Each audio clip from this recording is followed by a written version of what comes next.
Assalamualaikum warahmatullahi wabarakatuh. Salam sehat, salam sejahtera, salam jumpa kembali dengan saya Joni Widodo di Joni Widodo Channel. Pada video kali ini saya akan mengupas secara tuntas tentang salam dan kewajiban ikutannya. Apa sih sebenarnya salam itu? Semua pasti tahu bahwa salam adalah sapaan. Menyapa adalah salah satu bentuk kepedulian, penghargaan, bahkan penghormatan seseorang yang dilakukan untuk saudara, teman, sahabat, atau hanya sekedar kenalan. Tujuannya adalah agar mereka merasa dihargai dan karena itu mereka pun menjadi semakin erat dan akrab. Dengan mengucapkan salam berarti seseorang telah mendoakan orang lain agar selamat. Islam sangat menganjurkan untuk mengucapkan salam, mengingat ucapan salam di dalamnya terkandung doa. Salam dalam hal ini mengandung dua hal sekaligus, yaitu doa dan sapaan.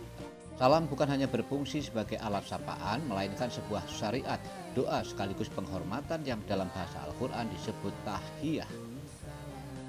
Dalam sebuah hadis sahih yang diriwayatkan oleh Bukhari disebutkan bahwa assalamu qoblal kalam, ucapkanlah salam sebelum bicara.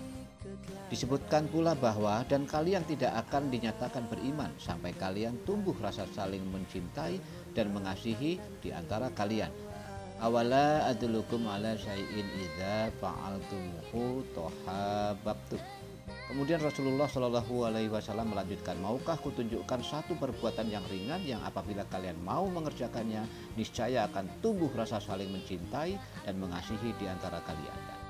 Absyus salam, sebarkanlah salam, kata Rasulullah. Lalu salam yang seperti apa yang akan menumbuhkan rasa saling mencintai di antara kita? Bukankah selama ini kita sudah terbiasa menyampaikan salam baik kepada orang yang kita kenal maupun kepada orang yang tidak kita kenal? Kita selalu menyampaikan salam kepada mereka, bahkan banyak pula orang lain yang menyampaikan salam kepada kita. Tapi mengapa kita menyaksikan banyak fenomena dalam kehidupan bermasyarakat, masih banyak di antara saudara-saudara kita yang tidak mendapatkan kasih sayang dari kita, atau kita tidak mendapatkan kasih sayang dari saudara-saudara kita? Lalu salam yang mana yang akan menumbuhkan rasa saling mencintai dan mengasihi? Tak lain salamnya adalah salam yang biasa kita ucapkan, yaitu kalimat Assalamualaikum warahmatullahi wabarakatuh. Semoga Allah melimpahkan keselamatan, rahmat dan keberkahan untukmu. Yang dalam bahasa Inggrisnya, May the peace, mercy and blessing of Allah be with you. Namun, titik tekannya tidak berhenti hanya sampai pada ucapan, tetapi pada aplikasi kehidupan. Dari kalimat tersebut paling tidak ada 3 kata yang akan coba kita gali untuk selanjutnya dapat kita terapkan dalam kehidupan sehari-hari dari salam yang sering kita sampaikan kepada orang lain. Yang pertama kata assalam, yang kedua adalah rahmat, sedangkan yang ketiga adalah barokah. Ketika kita bertemu dengan orang lain, kemudian kita menyampaikan salam terlebih dahulu dengan ucapan Assalamualaikum, maka sadar atau tidak kita telah melakukan kontrak atau perjanjian dengan orang yang kita beri salam itu, seolah-olah kita mengatakan bahwa, hai saudaraku, selama engkau berada dalam pandanganku, selama engkau berada dalam jangkauanku, atau selama engkau berada di dalam wilayah kekuasaanku, maka saya jamin keselamatanmu. Harusnya makna assalam sejauh itu kita mampu menjamin keselamatan dalam bentuk aplikasi kepada orang lain. Sebaliknya, ketika ada orang lain yang memberikan salam terlebih dahulu kepada kita dengan ucapan Assalamualaikum, maka sadar atau tidak bahwa orang yang memberi salam tadi telah melakukan kontrak atau perjanjian dengan kita, seolah-olah dia mengatakan, wahai saudaraku, selama engkau berada dalam jangkauanku, maka saya jamin keselamatanmu.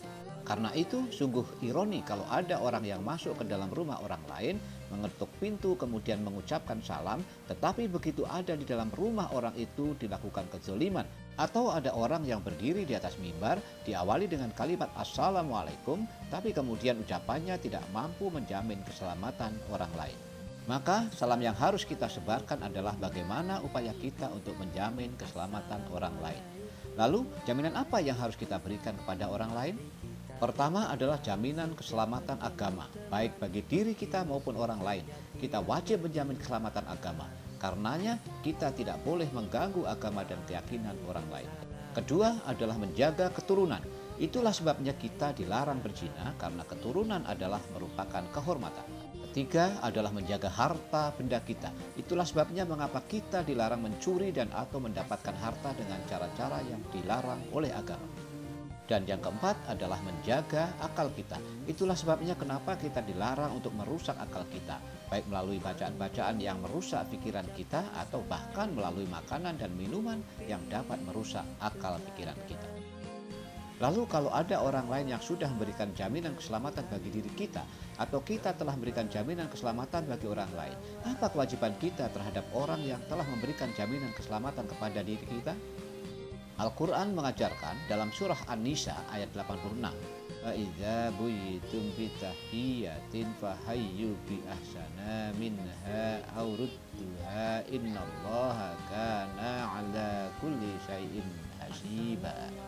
Yang artinya apabila kamu diberi penghormatan dengan sesuatu penghormatan, maka balaslah penghormatan itu dengan yang lebih baik daripadanya, atau balaslah penghormatan itu dengan yang serupa. Sesungguhnya Allah memperhitungkan segala sesuatu.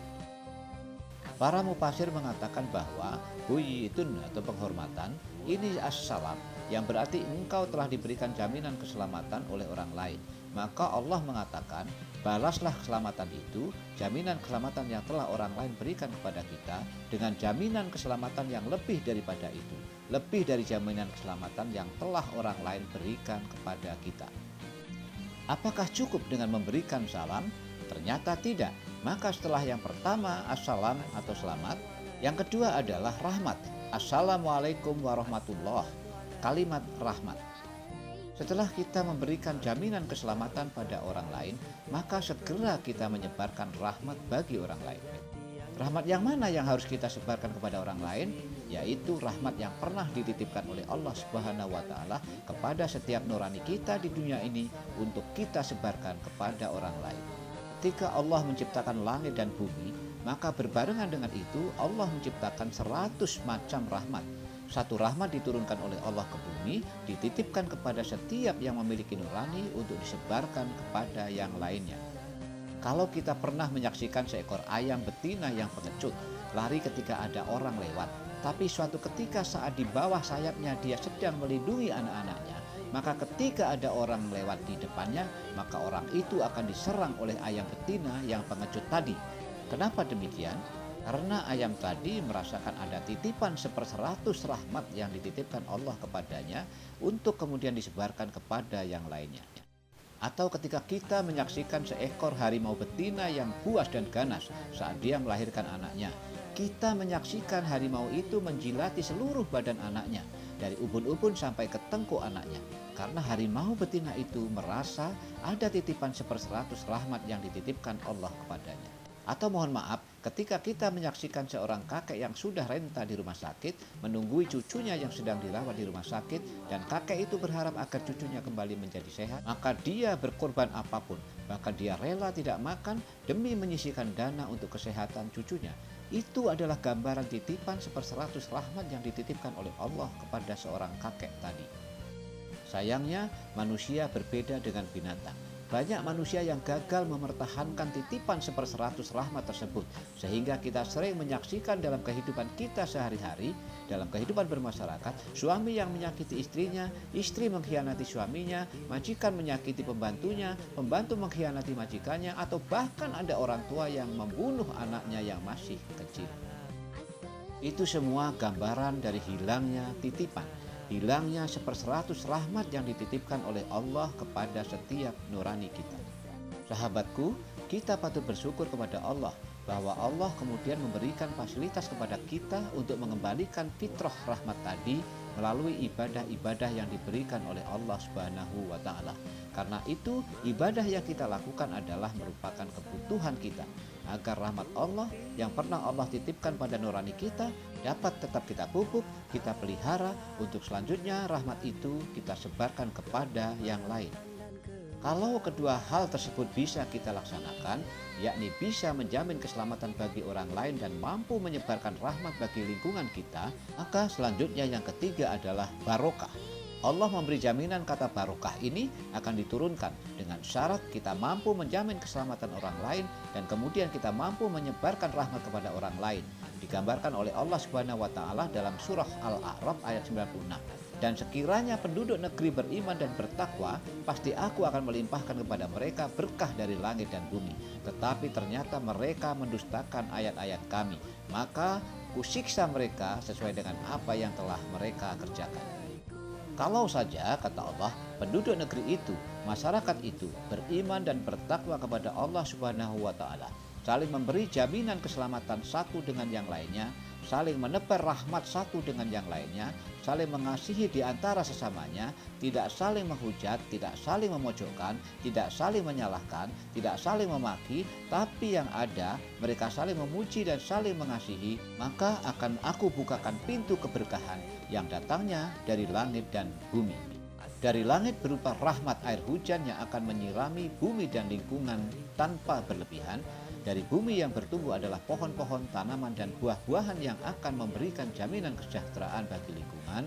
Tapi sungguh disayangkan, kata Allah, mereka lebih suka mengambil jalannya sendiri, mendustakan ajaran-ajaranku sesuai dengan keinginan dan hawa nafsunya masing-masing. Sahabatku, untuk membangun lingkungan yang aman adalah merupakan tanggung jawab kita sebagai orang yang beragama. Tanggung jawab kita dalam menyebarkan salam untuk orang lain, salam dari diri kita untuk disebarkan kepada orang lain. Karena itu, mari kita sebarkan salam, diawali dari keluarga kita, diawali dari lingkungan kita, RT, RW, masyarakat, bangsa, dan seterusnya, secara keseluruhan untuk jangka waktu yang tidak terbatas. Semoga Allah Subhanahu wa Ta'ala memberikan keberkahan kepada upaya kita sekalian, sehingga kita semua mampu mewujudkan lingkungan yang aman, damai, dan sejahtera sesuai dengan harapan kita bersama, yaitu baldatun thayyibatun wa rabbun ghafur, negeri yang aman, makmur, dan damai. Semoga bimbingan Allah senantiasa menyertai kita semua. Amin, amin, amin ya Rabbal alamin. Wassalamualaikum warahmatullahi wabarakatuh.